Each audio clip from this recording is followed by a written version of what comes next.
मेरे पास तो कोई किसी का सहारा नहीं है, कोई नहीं है मेरे पास। मैं ये नहीं सोच सकती थी कि मेरी मशीन को ऐसे बेरहम से तोड़ेंगे ये लोग। बहुत बुरी तरीके से तोड़ेंगे मेरी मशीन को। मेरे पास और कोई सहारा नहीं। ये तो देख के बहुत दुख होता है।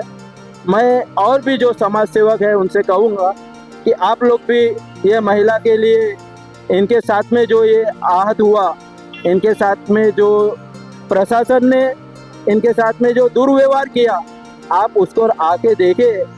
अगर आपसे कुछ हो सका तो इनकी मदद भी करिए। नमस्कार, आप देख रहे हैं शहरवासी से पुकार। मैं इब्राहिम शेख। आज हम मौजूद हैं फाउंटेन की तरफ और यहाँ पर आप देखेंगे कि जिस तरह से कुछ दिन पहले जो रेखा कहार हैं, उनकी गाड़ी पे बीएमसी ने अपनी जीसीपी और अपना जोर आजमाइश की थी, जिसे ध्वस्त कर दिया गया। आज मेरे पीछे आप देखेंगे मेन हाईवे पे जो है एक गन्ने की दुकान लगी हुई है। अब वो बीएमसी कहाँ है जिसने कार्रवाई की थी? आखिरकार ये धंधा किसके संरक्षण में चल रहा है, ये एक बहुत बड़ा सवाल है। अब वहीं मौजूद है रेखा कहार जी। मैं आपसे जानना चाहता हूँ कि आपकी भी ऐसी ही गाड़ी थी और आज के दिन ये गाड़ी यहाँ पर चल रही है, इस पर क्या कहेंगे आप? सर मैं यही कहूँगी, मेरे साथ एक किसने किया है, लेकिन मेरी गाड़ी को तोड़ फोड़ के एकदम समाप्त कर दिया गया है सर। और यहाँ पे सारे धंधे लगे थे। जैसे ये गाड़ी चल रही है, इससे अच्छा से काम कराई थी, उसे ऊपर से इतना सारा पैसा इसमें लगाई थी कि कंडीशन में इतनी अच्छी गाड़ी करी थी कि मैं बहुत पैसा खर्चा करी थी। लेकिन ये लोग एक भी नहीं सुने सर। उसको टोचन करके ले जा सकते थे, कोई सुनवाई नहीं सर। चिल्लाती रही उधर, लेकिन कोई सुनवाई नहीं थी। और मैं यही सरकार से बोलना चाहती हूँ कि इसका इंसाफ चाहिए हमको।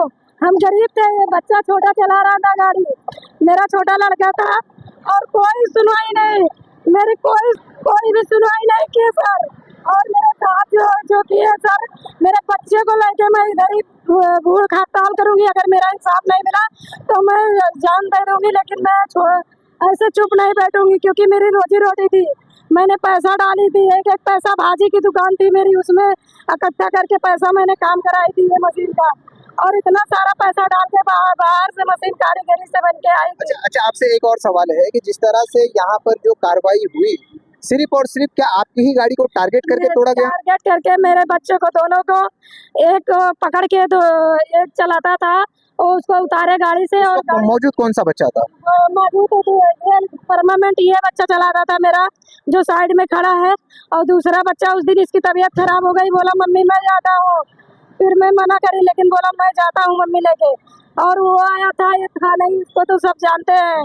वहाँ रोड डेली का 3 साल से मेरी मशीनें लग रही थी सर। एक जन आए थे, धमकी भी दिए थे, लेकिन हम लोग नहीं जानते थे कि वो मेरी मशीन ऐसा करेंगे, मेरे साथ ऐसा करेंगे कि कोई। आपसे इससे पहले क्या कोई हफ्ता मांगने की कोशिश कर रहा था कि हफ्ता देंगे नहीं तो हम आप पे कार्रवाई करेंगे? हफ्ता मांगने की भी बात? हफ्ता मांगने का नहीं, बोले थे कि तुम अपनी गाड़ी यहाँ से हटा लो, नहीं तो तुम्हारी गाड़ी तोड़ देंगे। कौन था वो? कौन है? कौन? वो किरण के कौन से भाई थे, कौन थे किरण के भाई, किरण कौन है, वो उनके भाई थे, कौन था ये नहीं मालूम है। लेकिन पहचान में जब सामने देखेंगे तो पहचान लेंगे। लेकिन मेरे साथ जो किए हमको बोल देते, लेकिन ये बिना बताए कि ये हमको बोल देते, फोन करके बुलाते कि मैं तुम्हारी गाड़ी के साथ ऐसा हो रहा, हम हटा लेती सर। लेकिन मेरे गाड़ी के साथ जो किए सर, वो किसी के साथ होना नहीं चाहिए, किसी के गरीब की गरीबी के साथ नहीं होना चाहिए। अच्छा, ऐसा हमें सूत्रों से मेरी जानकारी के मुताबिक में कि कोई राजनीतिक दल का हाथ है इसमें, तो कितनी सच्चाई है इसमें? इसमें कुछ तो, इसमें यहाँ की जो माफियागिरी दादागिरी करते हैं, उनके ऊपर पूरा शक है कि वो लोग कराए हैं, जो यहाँ का हफ्ता सुनते हैं। अच्छा, कितने लोगों ने अभी तक का आपका साथ दे रहे हैं? कौन कौन आपका साथ दे रहे हैं? हमने सबका साथ मांगा, लेकिन कोई मेरे साथ नहीं है, कोई साथ दिया नहीं है। चिल्लाती रही, चीखती रही, लेकिन अभी तक कोई सुनवाई नहीं है सर। और म्यूनसिपालिटी में गई, वो भी बोले आज छुट्टी है सर, और कल आओ आप, सोमवार के दिन कार्रवाई होगी, आपकी सुनवाई होगी, वहाँ लेके चलेंगे। बस इतना ही बोल के चुप बैठ गए सर। अभी सोमवार को क्या होगा सर, क्या इंसाफ मिलेगा, ये ऊपर वाला भगवान जानेगा, ऊपर वाला साथ देगा। मेरे पास तो कोई किसी का सहारा नहीं है, कोई नहीं है मेरे पास। मैं ये नहीं सोच सकती थी कि मेरी मशीन को ऐसे बेरहम से तोड़ेंगे ये लोग। बहुत बुरी तरीके से तोड़ेंगे मेरी मशीन को। मेरे पास और कोई सहारा भी नहीं, क्योंकि मेरे बच्चे हैं, एक चलाता है, एक पढ़ता है, मेरा लड़का वही चलाता था सर। और मेरे पास इस समय यही 2-3 महीना चलती थी, उसके बाद बंद हो जाती है, मशीन खड़ी हो जाती है। 3 महीने चलती है, उसके बाद खड़ी कर देना पड़ता है। वो मशीन ऐसा सिस्टम है, हम चला भी नहीं सकते हैं पूरा साल उसको। ऐसे इसके साथ हुआ है मेरे साथ सर।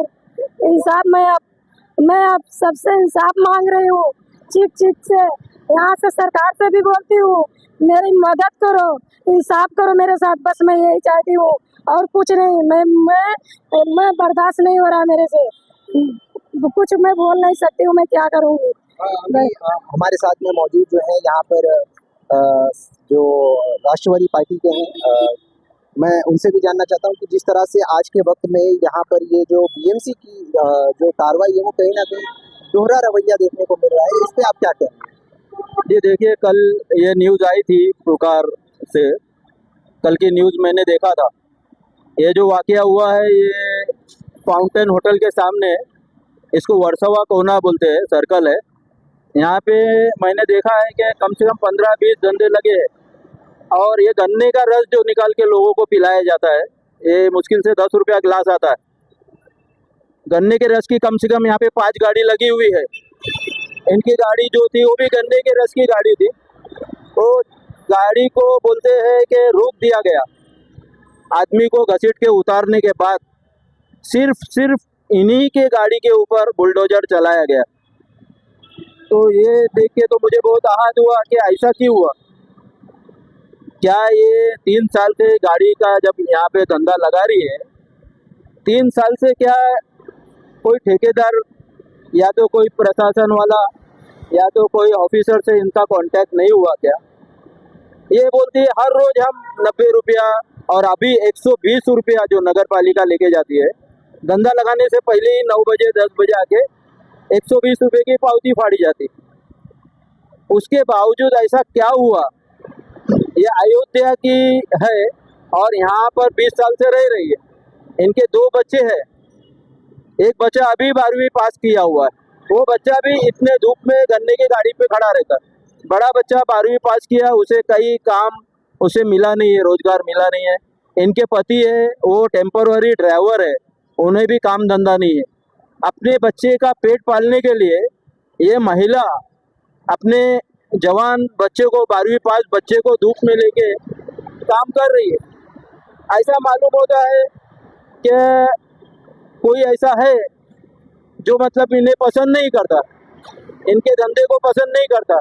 ये जो पेट भर रही है, इनके पेट भरने से वो उनको दुख हो रहा है। तो किसी के कहने पे नगर पालिका ने ऐसा किया है, ऐसा आभास हो रहा है।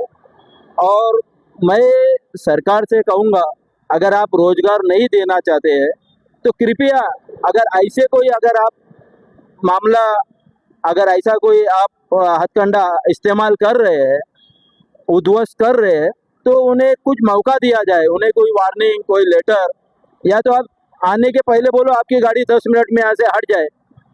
आपने तो उनके गाड़ी को ही ध्वस्त कर दिया। अभी वो कहाँ से अपना पेट भरेगी?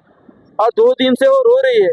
कल काशीमीरा पुलिस स्टेशन के पीछे प्रभाग 6 की जो नगर पालिका की कार्यालय है, वहाँ पर ये रो रही थी और अपनी न्यूज़ वो बता रही थी, अपना दुख वो प्रकट कर रही थी।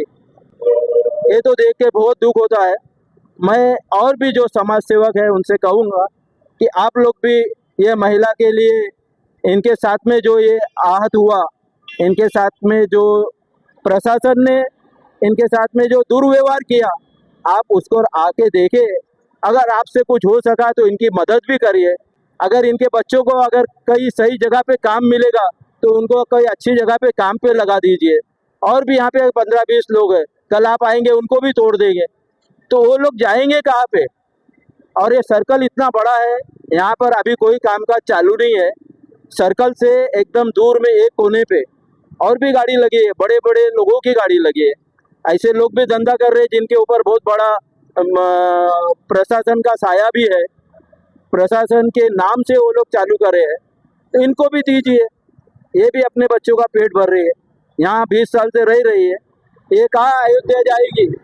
आने जाने के लिए मैंने इनको बोला आप गाँव नहीं गए, तो बोले मेरे पास टिकट के लिए भाड़ा ही नहीं है, मैं क्या गाँव जाऊँ, हमारा मरना मिटना सब इधर ही है। बोले हम लोग जो 2 रोटी कमाते हैं हम लोग इधर खाते हैं, गांव जाने के लिए हमारे को टिकट के लिए पैसा नहीं है। इस पोजीशन में इस महिला के साथ में दुर्व्यवहार हुआ है।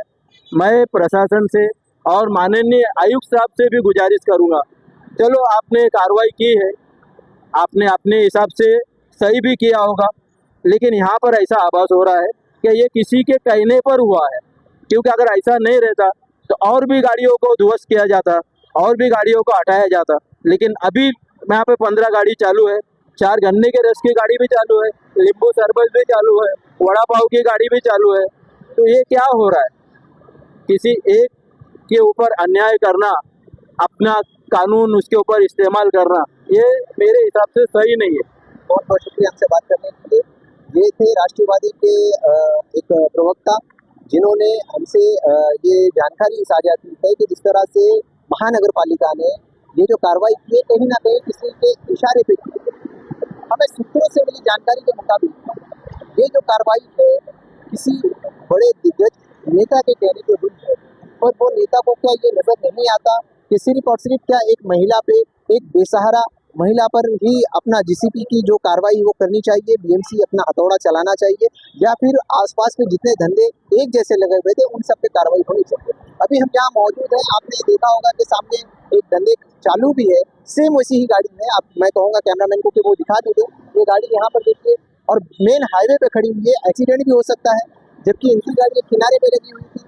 जिस तरह से कहीं ना कहीं दोहरा रवैया हमें महानगर पालिका का देखने को मिल रहा है, इस पे आप लोगों की राय क्या है दोस्तों, कमेंट करके जरूर बताएं। क्या मीरा भाईंदर महानगर पालिका सिर्फ और सिर्फ किसी इशारे पर ही काम करेगी, या फिर खुद भी स्वतंत्र होकर के डिसीजन लेने में सक्षम है? आपकी राय क्या है कमेंट करके जरूर बताएं, और इनके साथ जो हुआ है वो सही है या गलत है ये भी कमेंट करके जरूर बताएं। वीडियो अच्छा लगा तो सभी तक पहुंचाएं। मैं इंदिरा हूं। जय हिंद, जय महाराष्ट्र।